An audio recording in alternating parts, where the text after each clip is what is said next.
За та бүхэндээ энэ өдрийн минь төргий. За миний өнөөдрийн та бүхэндээ сурсан зүйлээсээ хуваалцах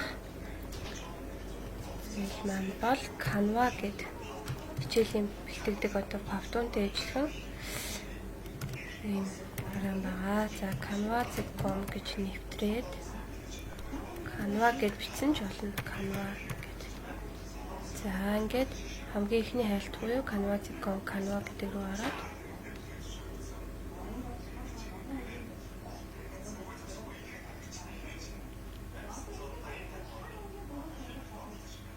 за ингээд орохоор нөгөө би бүртгүүлч гэсэн учраас ингээд гараад ирж байна.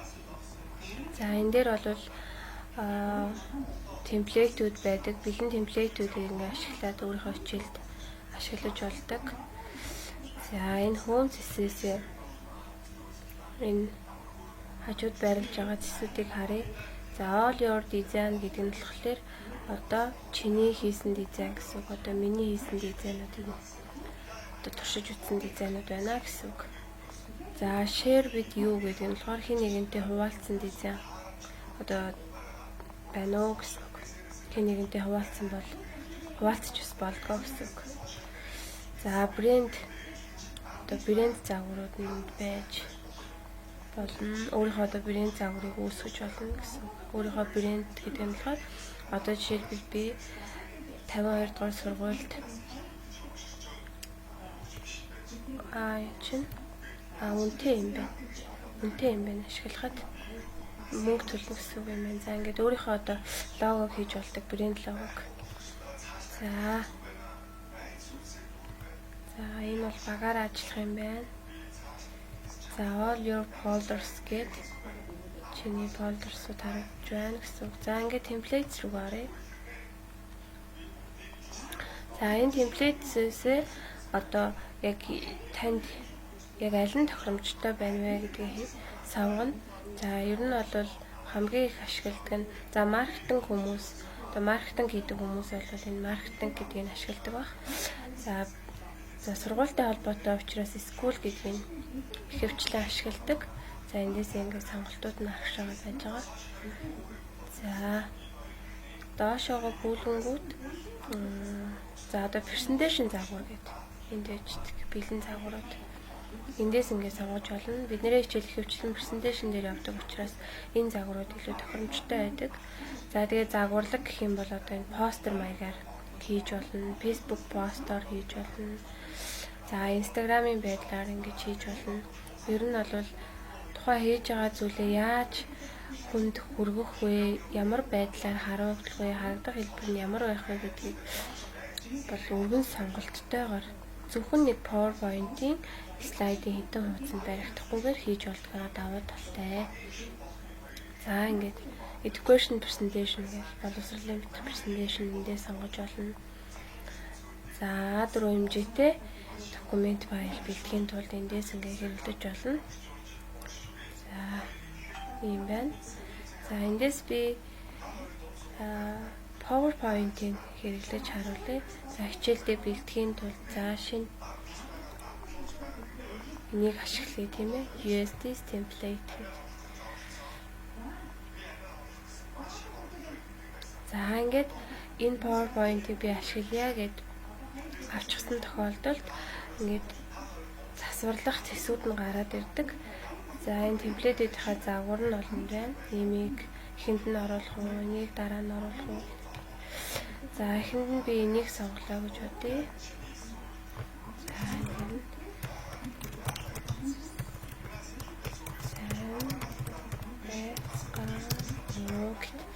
биччихье. Canva гэд хамтдаа суралцъя. За би бас ингээд суралцж байгаа учраас таад манаас туршиж үзээд илүү гоё зүйлийг сурах юм бол бусаддаа бас хэлж өгөх боломжтой. За ингээд хуудасаа нэмэхдээ энэ болгоо нөгөө бэлэн темплейт авчихсан учраас ингээд темплейтүүд нь бүгд ингээд ороод ирсэн байна. За 25 хуудас юм байна. За устгаж болдог бас хэтэрхий их байна гэх юм бол за энийг би ашиглах шаардлагагүй гэх юм бол энэ delete гээд энэ дээдлийн 3 цаг present гэдэг нэг юм зурагтай энэ хажуудны 3 цаг байгаа. Зэний доор delete гээд хогийн сав байна. За энэ дээр дарчингууд энэ темплейт маань шууд устна гэсэн үг. За тэгвэл одоо энийг устгая гэж гэх юм тий. Тэгээ энэ хараа энэ темплейт дээр дарангуут энэ дээдлийн дээр бас гараад ирдэг. Энийг ингээд duplicate буюу хувилж болно. За энийг ингээд устгачаа. Хэтэрхий олон байвал ингээд дээр нь delete гэсэн тавчин дээр нь дараад устгаж болдог. Ингээд. За жишээлбэл би энэ загварыг дараагийн слайданд ашигламаар байна гэх юм бол одоо энэ үгийг би дараагийн слайдынхаа үгэн дээр ашигламаар байна гэх юм бол duplicate хийчихдэг. За тэгэнгүүт нөгөө дээдлийн слайд чи яг ижлэх хэлбэрээр доотлолтой ингээ хуулагдчихдаг байна. Ийм даваа талтай duplicate хийгээд болчдаг гэсэн үг. За мөн энэ хогийн савны хажууд байгаа add page гэдэг дээр нь дарангуут одоо энэ дээр шинэ загвар нэмж болдог. За ингээд темплейтээсээ одоо өөр загварыг ингээд ийм загварыг би нэмье гэх юм бол ингээд эндээсээ аваад чирээд оруулаад ирдэг юм лүү гэж чирээд оруулаад ирдэг. За энэ тохиромжгүй байна гэх юм бол энийг устгаад ингээд явж болдог шүү. За темплейтээсээ энэ нэг blue and white гэдэг ингээд нөө таны сонгосон темплейтийн гарчиг нь энд гараад ирдэг. Би өөрийг сонгомоор байна гэх юм бол энэ урагшаа харсан суман дээр дарчингууд энэ дээр хайлтын цэс нь гараад ирнэ. За энэ дээр та одоо school за хүүхдтэй холбоотой ч гэдэг юм уу те children хүүхдтэй холбоотой юм темплейт гэнгүүт шууд ингээд темплейтийн загварууд гараад ирдэг. За энэ дээр дараагууд энэ ингээд хүүхдтэй холбоотой темплейт гараад ирлээ тийм ээ. За та яг юу хийх ч байна түүнтэйгээ холбоотой темплейтүүдийг хайхтаа хайлтын хэсэг дээр нь бичих нэ гэсэн. За би одоо сургуультай холбоотой темплейт хайж байна гэх юм бол одоо энэ темплейтийг ингээд ашиглаад ингээд ороод ирдэг гэсэн. За хичээлдээ ороорой ч гэдэг юм уу те нөө холбоосоо байршуулахтаа хичээлдээ ороорой гэх. Тэгээ энийгээ зөвхөн ингээд заавал PowerPoint-д ашиглаад байхгүй энийг ингээд хийчихэл энийг аваад ангийнхаа групп дээр байршуулад хичээлдээ ороорой гэсэн пост болгож болдог. Шууд зургаар аваад. Зургаар авахдаа зөвхөн энэ хуудсыг авна гэдгээ зааж өгөөд даунлоад хийнэ. За даунлоад гэдэг дээрээ дараад за эндээсээ JPG буюу зургаар хадгалах гэдгээ сонгочихно. За эндээсээ хиддэг хуудасны за эндээсээ хуудасаа зааж өгнө. Эсвэл бүр 23 хуудас 23 л ингээд гэж болно. Эсвэл нэг хуудсыг л би энэ 23 дугаар хуудсыг л зургаар аммаар байна гэх юм бол энийгээ заагаад өчнө. Бүгднийг аммаар байна гэх юм бол all гэд пэйжээ сонгочихно. За ингээд даунлоад дарчингууд одоо энэ хичээлдээ ороорой гэсэн пост бичвэр би бэлтчихлээ гэсэн үг. За одоо энэ зургаар татагдсан байна харъя.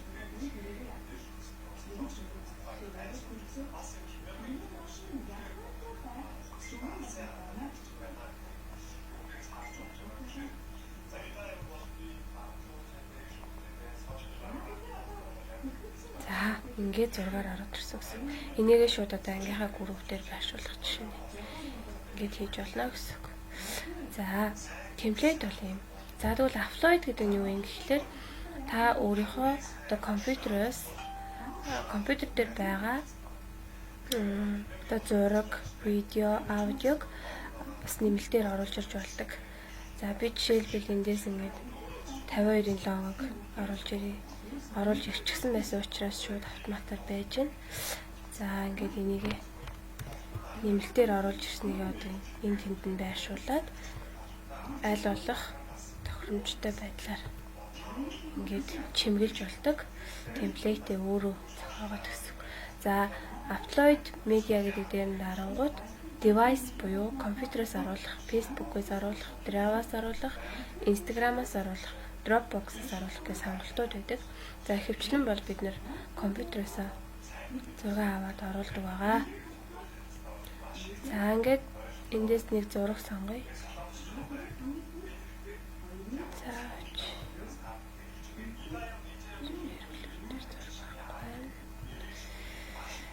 энэ за энэ дээр би юу биччих вэ? Лого гэж чиж. За зураг гэж чиж. Гарч ирэх нь. За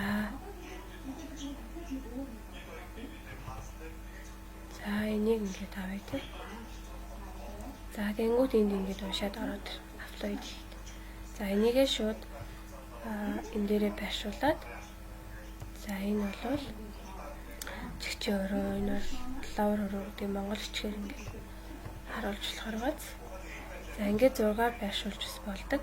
Темплейтээ өөрөө ингээд хөгжүүлээд явна гэсэн үг байхгүй юу? За видео оруулж болдог. За видео би одоо чимээ хэрэглүүрийг бэлтгэсэн хичээлээ мөн видео хэлбэрээр ингээд оруулж болно гэсэн. За энд одоо ингээд уншаад ороод ирчихнэ. Тэрийгээ шинээр слайд үүсгэж байна. За энд би видеого оруулъя. Бичлэг хийж ийн гэлж. За ингээд видеого одоо сонгаад байршуулж болно. За ингээд байршуулчаад хажуу талд нөгөө нэг видеогоо ингэж үзэж болохоор байршуулж штэ. Тэрний хажууд одоо нөгөө юу вэ? Чимээ хэрэглүүрийнхаа тухай мэдээлэл ч юм уу те оруулаад энэ бичлэг дээр дарж үзээрэй ч гэдэг юм уу те. Тэрийг хэлээд явах гэсэн үг. За аудио оруулж болно. За одоохондоо миний компьютер дээр аудио байхгүй учраас оруулах боломж байгаа. Та минь туршаад үзээрэй. За бэлэн фотос байдаг. За эндээс одоо энийг би ашиглая тий 2021 оны энэ логог би ашиглая гэх юм бол энэ дээрээ байршуулад ашиглаж болдог. За эндээс ингээд ер нь хүссэн зураг сонгох боломжтой. За саяхан бас Валентин болсон тийм ээ. За Валентинаар хайртай хүмүүстэй бэлэг барихын тулд зөвхөн хичээл гихгүйгээр ингээд гой постэр бэлдээд тухайн хайртай хүмүүстэй мэдлэгээ илгээх ч юм уу тий тэрэндээ бас ашиглаж болно. За ийм юмар ингээл одоо дээдлэлт нь бичвэрээ бичээл. За бичвэр бичихтэй ингэнэ. За ингээд эндээс бол ер нь хүссэн зураг сонгох боломжтой. Энэ хайлтын хэсэг дээр нь бас юу танд хэрэгтэй байна тэрийгэ бичээл хайчна гэсэн үг. За надад одоо за бук буюу номны зураг хэрэгтэй байна тий. Гэх юм бол бук гэж хайчингууд номны төрөл бүрийн зургнууд гарч ирнэ. Харин энэ нэг шатрын хөлгөн дээр үүдэг бэрсийн зураг шиг буюу энэ нэг зураг харагдаж байгааз энэ зураг поро гэсэн бичгтэй байдаг. Поро гэсэн бичгтэй байх юм бол үнэтэй. Тэгэхээр энийг ашиглах юм бол та заавал төлбөр төлнө гэсэн. Харин энэ при гэсэн бичгтэй байх юм бол чөлөөтэй ашиглаж болно гэсэн. Тэгэхээр бид нэр ихэвчлэн при гэдэг зургийг нь сонгоод ашиглах юм бол илүү төлбөр мөнгөнд бол унахгүй гэсэн. Тэгэхээр тэр нөгөө нэг постро хийхдээ сайн би яг үнэтэйг нь ашиглаж гэнэ үнгүүг нь ашиглаж гэнэ гэдгээ сайн харахгүй бол үнэтэйг нь ашиглаж хангууд одоо би жишээлбэл эний үнэтэйг нь ингээд сонгочихъя тий энэ зураг үнэтэй зураг ба шүү дээ поро гэсэн бичгтэй. За би энийг ашиглая гэж сонгочихлоо. За би тэгвэл энэ бэлдсэн постро юу яа хадгалах гад ингээд даунлоад хийх гээд үзье. Тэгэнгүүт энд ингээд ороод ирдэг. Та ингээд поро буюу үнэтэй зураг ашиглах гад байна гэдэг. Тэгвэл энэ ийм төгрөгийн үнэтэй шүү гэдэг 6 миллион ч. Үнэн төлбөр нь гараад ирдэг. Тэгэхээр маш их ажил орж бэлтчихэд ингээ хадгалах гэсэн чинь нөгөө поро зураг нь үнэтэй байж таарад ингэх юм бол бас нөгөө хийсэн ажил маань талаар болох. Тийм талтай шүү. Тэгэхээр нөгөө сонгож байгаа зураг поро юу эсвэл при юу гэдгээ сайн харна гэсэн. За элементүүд сонгож болно. За би энэ номны энд одоо энэ хараа би энэ номонд хайртай тий. Энэ номонд би дуртай гэдгийг илэрхийлж байгаа илэрхийлэмжийг сонгох юм. Ер нь бол тэгэл миний хийж байгаа зүйлд юу хэрэгтэй байна? Түүнийг л эндээс ингээл тохиромжтойгоор нь байршуулаад явна гэсэн үг. За текстээ бичгийн тулд энэ текст гэдэг рүү орно. За энэ хамгийн дээдлийн heading гэдэг нь болохоор том гарчиг бичнэ гэсэн үг. За энэ дээр бол дундын бичвэр, энэ дээр бол бүр текст бичих, жижигхэн бичвэр ингэж 3 сонголт байдаг. Үндсэн 3 сонголт нь. За үүнээс гадна бас янз бүрийн юм хэлбэртэй сонголтууд байдаг. Цаанаа юм сүүдэртэй, янз бүрийн гоё өнгөтэй. За эндээс ингээл сонголтоо хийгээд үгээ бичнэ гэсэн үг. Гигэн хайрын баярын мэнд хүргэе. Гигэн хайрын сонголт 2 сонгогдсон баг та. За баярын гигэн. За баярын мэнд ч гэдэг юм тий. Энэ нөгөө нэг бүгдээрээ бүх үсгэн том гэдэг байгаа учраас жижигхэн бичигдэхгүй байгаа юм.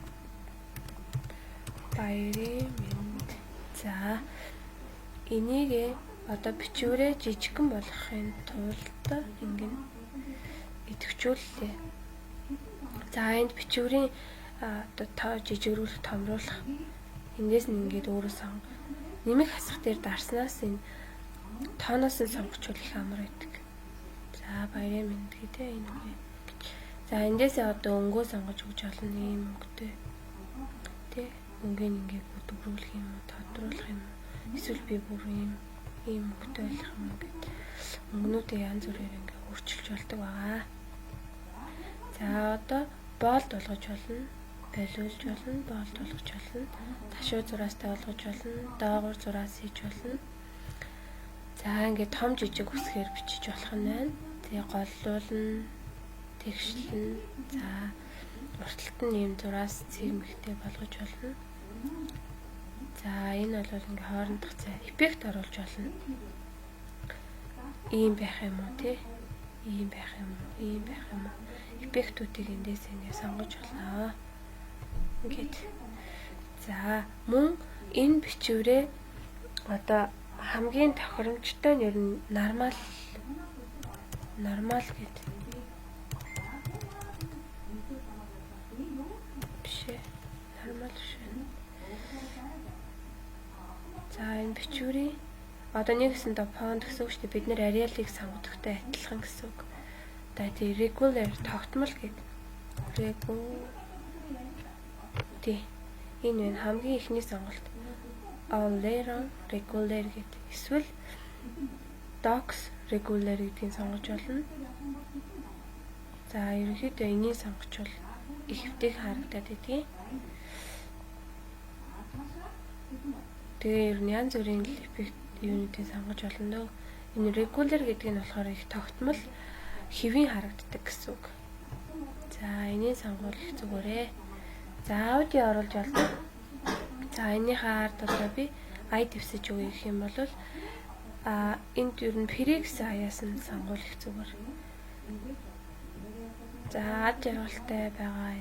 Аяны ард бас л нөгөө нэг шатрын үлэг дээр үүдэг бэрсийн зурагтай юм нэг ноёны малгайтай житлэх юм шиг юм.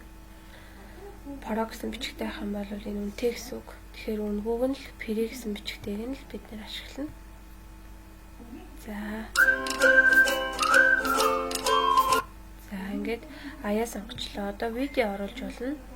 Энийхээ ард ингээд видео оруулж болно. Ингээд шууд ингээд татаж оруулж ирээл тавьчихна гэсэн үг. За background оруулж болно. За энэ артлын энэ цэнхэр дэвсгэр нь надад нэг таалагдахгүй байна гэх юм бол ийм дэвсгэр өнгөтэй болгочих. Ингээд өөрчилж байна. Ингээл эндээсээ шууд татаал ишиг оруулчихна. Энэ Prix гэсэн бичгтэйг сонгоод байвал дахин ажил болохгүй. Паро гэсэн бичгтэйг сонгочих юм бол таны хийсэн ажил дахин хийх тийм үү чатанд хүрэх учраас Prix юу Паро юу гэдгээ сайн харах хэрэгтэй шүү. За ингээд үндсэн зүйлсүүд нь ердөө л юм. За одоо бид нөгөө нэг ай дэвсэж өгсөн байгаа тийм ээ. Ийм ай дэвсэж өгсөн байгаа. За энийг ингэн 24 слайд хэлсэн шүү дээ. слайдаа багасгана.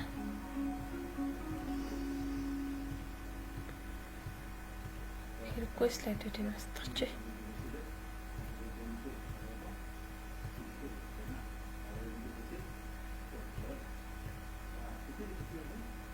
За бидний бэлдсэн чи ерөөсөө энэ 3 слайд шүү дээ. За одоо энэ слайдныхаа арталт энэ слайдыг ингээд сонгочонгууд энэ дээдлэлт ингээд секунд буюу цагийн зурагтай юм гараад ирж байгааз энэ цагийн зураг дээрээ одоо энэ слайдыг хэдэн секунд харуулах вэ гэдгийг сонгоно. Хэдэн минут байсан ч болно. 60 гэж биччих юм бол минут руу шилжчихдэг. Тэгэхээр одоо энэ минутынхаа хугацааг 2 минут харуулъя ч гэдэг юм ингэж болно. 50 гэж биччих юм бол 50 секунд биш одоо энийг ингэж 5 секунд гэдэг дээр нь явж байгаад энэ дээр нь 50 гэж. Тэгэхээр 50 болохгүй. За 30 секунд гэж хэлдэг бол тий. Энийг заавал хасах хэрэгтэй юм. За 9 минут болчлоо. Энийг 1 минутаар л тавьчих тий. За эсвэл бүр секунд гэж болно шүү. За энийг түр ингээд өргөчээ. Дараагийнх дээр нь оръё. Дараагийн слайд дээр шилжингүүд нөгөө 5 секунд ч юм байгааз ер нь бол нэг 20 секунд харуулахад тохиромжтой гэдэг юм лээ нэг слайдыг. Бүр илүү их бичвэртэй хүн уншиж танилцах шаардлагатай юм байх юм бол тэрийгээ энэ дээр аяа ороогүй юм.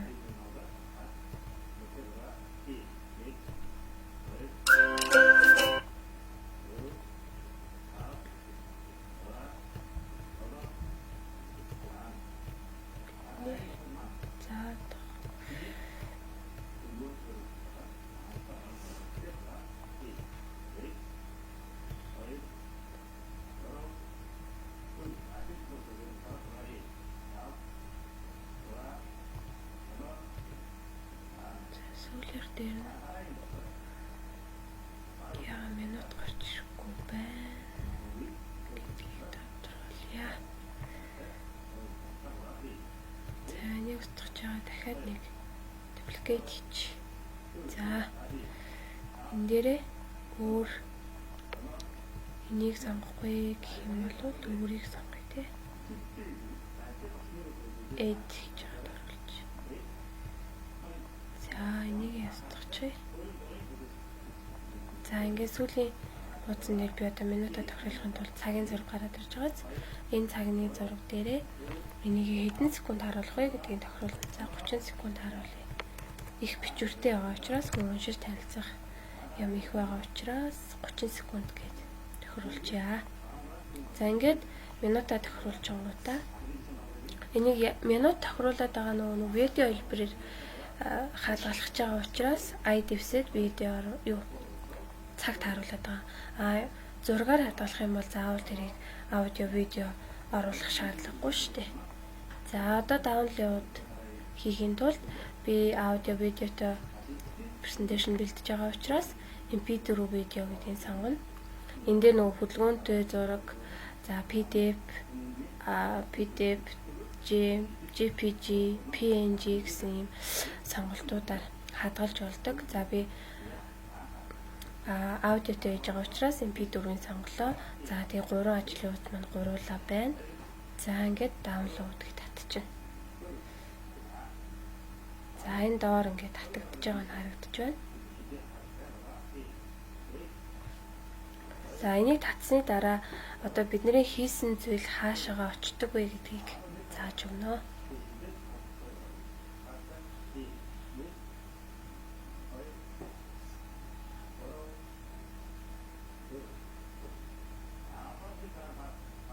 За энийг татчих оронд файл гэдэг рүү ороод save to folder шинэ фолдер дээр хадгалж болно. Эсвэл бас download хийгээд татаж авч болно. За одоо би ингээ Homes рүүгээ буцъя. За ингээ буцангууд миний одоо хадгалсан файл буюу all your design гэдэг рүү оронгууд саяны миний хийсэн файл энд гарагдаж байна. За энэ рүүгээ ингээ дараад оронгууд дахиад энийг засварлах боломжтой байдаг шүү. За энийг би дахиад ачааллуулаад татчихъя. За татагдчих шиг байна. За татагдчихлаа. PDF-ээр татагдчихлаа. Энийг видеогоор татахын тулд PDF-ийн сонголтоо байлуулах шаардлагатай. Эндээсээ сонголтоо видео болгочих. За ингээд даунлоод. Видео болохоор жоохон удаан татдаг шүү. Зураг болоод маш хурдан татна.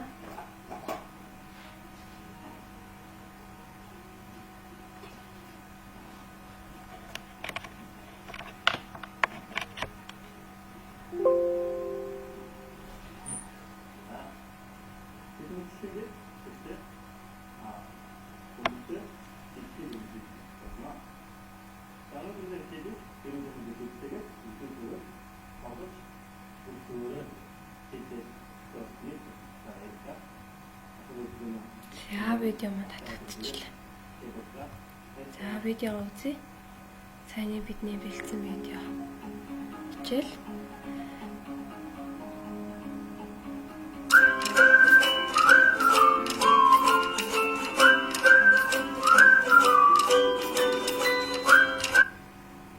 За ингээд.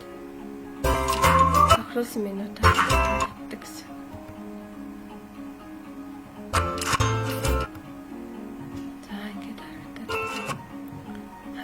Байна. За саяны миний татаад байгаа зүйлүүд яг компьютерний яг хаана очдөг вэ гэхээр download гэдэг зэс рүү ороод ирэнгүүт шууд download руу л татагтаад ороод ирдэг. За жишээлбэл энэ нь тий Blue and Green Modern Mental гээд 2 сарын 22-ны 2:59 минут гэдэг. Энэ бол видео хэлбэрээр яг 58 минутын өмнө бол PDF хэлбэрээр татсан байна гэдэг. Ингээд download хийсээ өөрийнхөө татсан зүйлийг харах боломжтой. Харин өөрийнхөө бэлдсэн зүйлийг Canva-аас гарчихсан ч гэсэн ингээд автоматар өөрөө хадгалагдчихдаг. Home цэц рүүгээ орлоо. All your design гэдэг рүүгээ оронгууд миний бэлдсэн юу харагдаж байна гэсэн үг. Хичээл. За жишээлбэл би энэ хичээлийг өмнө нь хийчихсэн байсан. Тэгээд энэ өмнө хийчихсэн байсан хичээл дээрээ дараад оронгууд засвар хийж болдог. Дахин бас татаж авах боломжтойгоор ингээд харагдаж байна гэсэн үг. За ингээд анхаарал тавьсанд баярлалаа. Бас хэрэгжүүлээд хийгээд бас илүү ихийг сурсан бол бусдаа бас зааж өгөөрэй.